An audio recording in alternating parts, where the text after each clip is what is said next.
Yes, viewers, I know I've been away for a little bit in terms of like fresh videos and everything, but do not worry, I will be back, or I am back officially, because I've moved into my new place. You can't see it, but yeah, and I'm facing the wrong way, and it all feels very strange. What doesn't feel strange, though, is that we are still Serie A champions, and that's because obviously it's the start of a brand new season after we won it last year. I say it doesn't feel strange. It really does. I rewatched the videos the other day and couldn't quite believe it myself. But it is a brand new season, and with new season and winning the title comes Champions League football.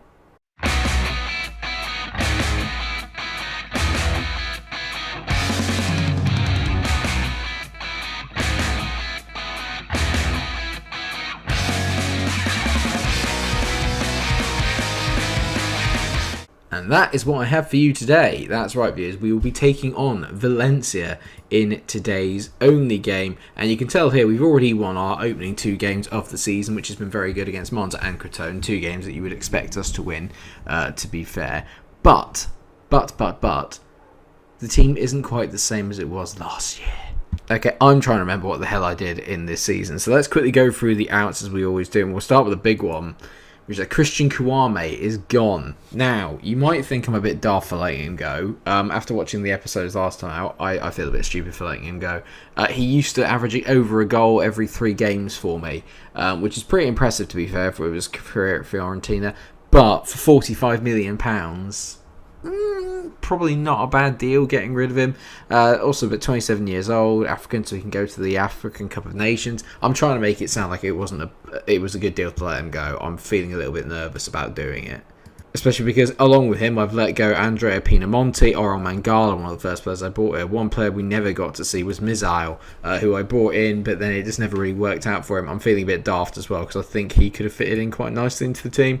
Baragi's gone, Zacharias Antonio again has gone. A lot of players that I kind of bought in for like near to no money and then sold on, and there's a few players I've also let go out on loan who will be keeping an eye on. However, lockdown here getting in the way, the big ones then are as follows. It's always about the ins. About the ins is where we're at now. So Lucas Torreira is coming back in. Let's just get that out of the way. I brought him back in on loan. There was no way I wasn't going to. He was fundamental in building what was arguably the best midfield in the Serie A last season. Him in that deep line playmaker role as the defensive midfielder worked an absolute treat. So he is back on loan. And we already knew that I was going to sign Trincao. It's just the fact that I got him on a free. Obviously, he was Player of the Year last year. Was absolutely fantastic for me. You can tell they had 14 goals and 16 assists, as well as 8 Man of the Match awards in 33 appearances. That's pretty spectacular. He's amazing. He's just so good. And another player I'm pretty sure that I mentioned beforehand is that of Giovanni De Shegler, who looks like he could be an absolutely amazing goalkeeper. Got him in on a free as well, which I think is just an absolute steal. I'm stacked in the goalkeeping part. Muller is still here, although there was rumours that he might leave in the summer. But I've got him and Campos in goal. I believe it's Campos. I can't even remember my players. It's been that long. We also knew that I was going to get this boy in, Nikolai Puy. I have no idea. Tell me how you think you pronounce that name. Would be great, but I'm guessing it's Puyu. Nikolai Puyu, he's going to be in the team as well. Technically not brilliant kind of like going forward, but I think as a kind of like Mazzala and just carrying the ball and shifting it along, like a kind of budget Gini Wijnaldum. A 20-year-old German, got him in on a free. You can tell why I've picked him. I mean, double figures everywhere. Technically, he's excellent. He's just basically there to knit the play together. That's the plan. And the surprise one that kind of came out of nowhere was that of Emil Smith-Rowe. Now, the reason why I've signed Emil Smith-Rowe is because A, he was for free, and B, look at the value I can get off of him. I can't, unfortunately, play him because he's part of the non-EU now, thanks Brexit. But £36.5 million I can make for him after like buying him for nothing. It's such a great way of building up your finance and your bank in a team like Fiorentina, where you're not going to be financially backed that heavily. Genius move. He might also actually do quite well when he actually gets a game. Now on to kind of like some of the budget signings that I made, which wouldn't make any sense because the free ones were also budget signings. Daniel Balak is going to be one of those players, and you can tell he's got a bright future. 17-year-old Czech, got him in for only 58k. For 58k, I think that's not bad. Technically, he's awful. Okay, let's not pretend he's not. But he can play in loads of positions. He's still young. I can kind of mould him into what I need him to be. And physically, he's excellent. For a guy at this level and at that age, he could be very good, I think. And now I can't tell if this is a brilliant signing or a not so good one. That's David Kamara. Now I bought him in for £2.5 million. And it's more the fact he can play everywhere. But I bought him in from Torreira, obviously from Portugal, a team I know quite well, thanks to my days at Sporting.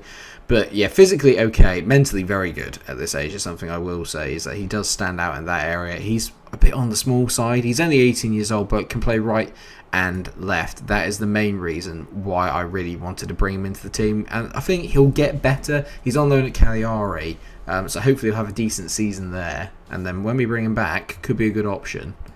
I was pretty happy with this one as well. I've signed... oh my god. I'm going to call him Stjepan Seric. Might just call him Double S. But yeah, I mean, the fact I got him for £4.5 million, he's away on loan at Spal. But, I mean, look at the mentals. Literally just look at the mentals. 19-year-old Croatian, absolutely brilliant. Physically pretty decent. Technically, 19 passing. I mean, make of that what you will. Okay? But the mental, I mean, he could be amazing. I was tempted to keep him in the first team, but because we made some pretty decent signings in the centre of midfield, I don't think I needed him. He needs first team football if he's going to reach the level I think he can get to. He's also unsporting, and I like that. I've also strengthened up the centre-back player. This is a little bit more with another player from Barcelona. There's another one coming up later. Santi Ramos Mingo, who probably is known to quite a few of you, I'd hazard a guess. Yeah, he's a very good kind of fullback, I think, for a defender, another central defender, which I think is quite good. I've obviously got Basia, I've got Pavlovic, I've got a lot of decent players that can play there, but Mingo might fit in quite well, to be fair. I wanted to have two really good centre-back pairings. The idea now is that I can almost have two first 11s that I can kind of switch between as and when needed, because obviously the amount of fixtures we're going to have this year is going to increase with the Champions League football. And I can't do what I did last year and put the second string out like I did in the Europa League 2, and that's what got us to the final. I need to have my best team out the majority of the time, or at least two really good lineups. Mingo as part of that. And now we come on to some of the bigger signings, and we will start with Alejandro Balde, who I bought him from Barcelona, and oh my god, what a player this guy could be. Left back, right back, mainly at left back, especially left wing back. Oh my god, look at him. Look at that. I've never even heard of him. Loads of people are going to be rolling their eyes at that because he's probably really well known. Physically amazing, really quick, quite strong for his age. Pretty small, but 22 years old, not too bad. Mentals are decent. The technicals, though. 16 technique, 14 passing, 15 crossing, 15 dribbling, 15 first touch. He may not be brilliant at the back, but my God, going forward, is he good? Which is excellent, because our left back is usually always the one that gets down the wing. He's going to give Erico a lot of competition this year, because I couldn't get Fares back, so I needed to get someone in. And so obviously with Kwame going, I had to think about bringing in another sort of striker to come in. And with that in mind, I give you Claudio Lamazer. Now Italian, which obviously is great because it means he's homegrown. 19 years old. Wow. Physically, wow. Mentally, wow. Technically, could probably be a bit better. He's a good technical striker. Listed as a wonder kid. Has a left foot. Could be amazing. I'd just look at him and tell me you're not impressed. I signed him for £22 million at a part exchange for a really young player that is nowhere near anywhere good. It's like a 16-year-old goalkeeper that only had a potential star ability of 2, so I mugged Brescia or something chronic there. But he is not the most expensive signing, or our bargain signing, or our high-profile one. That, my friends, is Justin Kluivert. And I brought Justin Kluivert in from Juventus. Obviously, we beat them to the title last year. You might wonder, why have you brought Justin Kluivert? You don't play wingers. And it is precisely for that reason that I have brought him in. It's because, what if I want to? There were a lot of times last season where I changed to a 4-4 or a 4-2-2-2, or a 4-2-4, whatever you want to call it. When I changed to that, the left wing needs a little bit of work. And I thought, why not bring in a proper class winger, an elite winger that can go and sit on that left-hand side or on the right and cause some absolute carnage. This boy basically replaces Kwame in that left midfielder position, and he is so much better in so many ways. How much did I buy him for? A modest £29 million, which I think is great value. Like really, really good value for what you're getting with him. Great value. His stats don't really do him any justice, I don't think. His attributes are good, but his stats don't do him much in the way of favours. You can tell last year he played a lot against Juventus, only got 3 goals, 9 assists. I'm a lot more attack-minded than they are, so I expect him to turn up and score a lot of goals. And so, after all of that, I spent £67 million and brought in £76 million, which as usual means that the financial balance is very high, and no doubt I will have money to spend in January. But will we need it? Not after the start that we've made. Like I said, we've won the first 2 games of our Serie A campaign, and obviously they're against Monza and Crotone, which are 2 teams you would expect us to beat. It's now that things get a little bit exciting, and that is because the Champions League is here, and with the Champions League comes difficult groups, and we've definitely got one with Dortmund, Valencia and Trabzonspor as our 3 teams. I do fancy that we might be able to get out of the group, but if we do drop into the Europa League, I'm not that bothered. No one's expecting us to pull up any trees in the Champions League, so I'm pretty content with that. Remember, we were top seeds in this group, but there is no way people are going to be expecting us to finish top. And we will have some gameplay today because we are going to be playing our first Champions League game, and that is against Valencia. And so this is the way that the team has been lining up to start the season then, although Basir has just come back in because he has been carrying it on. Sorry about my positioning, by the way. If I'm a little bit over, like, here, it's because I'm not used to it. And if I'm up here, then I'm trying to figure out, it's a new layout, I'm not used to it, okay? Right. So Campo is going to be starting in goal today, and you've got Balak, Basir, Pavlovic and Munch as the back 4. So Pavlovic is finally getting a bit of a run out in the team. And you know how much I like this boy, and he's only going to get better. He's absolutely sensational. Then you've got Torreira, Aim, McKendy and Trincao as the midfield diamond. And then you've got Juranovic and Chimiti up front. Obviously, no need to change that. In terms of the newbies then, obviously, it'll be the first time we've seen Pavlovic on there. Balak will be in there. And obviously, you'll see Campo as well. But on the bench, you've got De Shegler, we've got Kluivert, we've got Lamazer, and we've got Puyu. So there's a lot of new guys to look out for. This is always going to be a pretty tricky one because I think Valencia were the 3rd seeds in our group, and the 3rd seeds are always the ones that usually give you a little bit of a problem. Like I said, I think we're pretty much level probably on Valencia. Dortmund are probably the team that are expected to win this group. But I do wonder if we might be better than I think we are. Because remember last year we weren't expected to win the league. And look how well we did there. And we seem to have just carried on this season just like last one. Just never finished. I might have to swap the screens around for next time. You just have to deal with the weird angle. This episode today might be called Weird Angle. I think Weird Angle sounds like a weird... Well, it's weird, isn't it? Well, it's all weird. Aim. Brilliant ball over the top. Into Yusuf Chimiti. He's off and running. It's his first goal of the season for Yusuf Chimiti. It's 1-0 from our first attack. It's just like nothing's changed. I absolutely adore this formation and I adore this team. We're so good. Unlike my hair, which is... Yep. Let me know what you think of the new weird camera angle. Do you want me to go back to the way it was before? I want to go back to the way it was before. I miss it. I mean, Valencia are just hitting the ball long to nobody right now. But Bowell is unbelievable. He's so quick. Chimiti on the ball, back to Bowell. Now, as he got the delivery, he whips it in front post. Trincao's there to get his 2nd goal of the season. Oh, yeah, we're cooking. We're cooking with gas. Don't forget, I need to win 2 Champions Leagues as well in my career, so this could be very good. Can I do them here at Fiorentina? Could you imagine? That would be like my Porto. And like if I'm talking Mourinho-wise, like...